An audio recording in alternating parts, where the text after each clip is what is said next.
But remember, the passion was not the end. The cross is not defeat, it is victory. Christ's glory is hidden in suffering.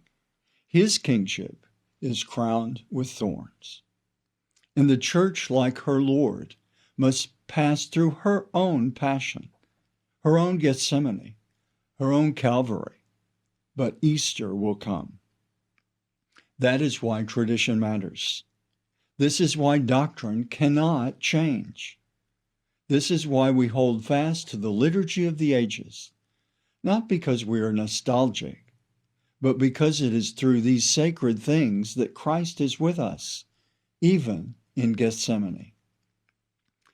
As we walk through this Holy Week, let us walk with the church, not the church of press conferences and political ambiguity, but the church of the saints, the martyrs, and the apostles.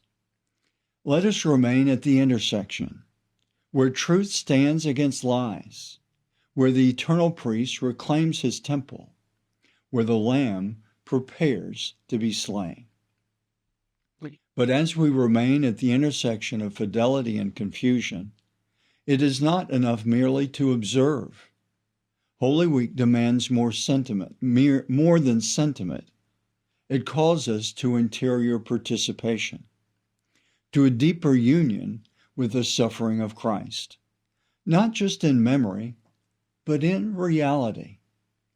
Let us ask, how do we enter into these days? Not as bystanders, not as dramatists, but as Catholics, rooted in the cross, formed by the sacraments, and armed with the rosary. On Holy Thursday, let us be with him in the garden. Let us keep watch while the world sleeps, while even some of his priests fail to believe in the real presence they handle. Let us be the ones who remain, who believe, who console. On Good Friday, let us kiss the cross, not as an object of piety, but as a declaration of loyalty. Let that kiss be a public defiance against the world's hatred for the truth. Let it be our own non serviam to Satan, who still whispers through power, pride, and fear. On Holy Saturday, let us sit in silence with Our Lady. The church rests. The tabernacles are empty. The sanctuary lamp is gone. This is the silence of Holy Mother Church when Christ is hidden. And yet even here we wait in hope, because we know that the world does not,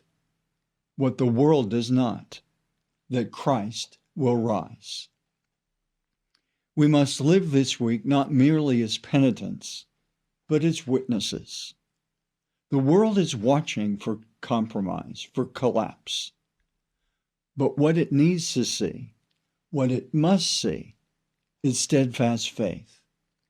The kind of faith that will not be shaken by scandal or diluted by novelty. The kind of faith that suffers, remains, and believes. In these days of betrayal and denial, may we be like St. John, who stayed, like the holy women who wept, like Veronica, who stepped forward, and like the good thief who said, "Remember me." Yes, the church is wounded, but she is still the bride. Yes, the world is crumbling, but Christ is still King. And yes, Holy Week is dark, but the light has not gone out. Aloha everyone, this is Jason Jones for LifeSite News. We hope you enjoyed this video. For more content like this, check the link in the description. You can also connect with us on social media to stay up to date with the latest news on life, faith, family, and freedom.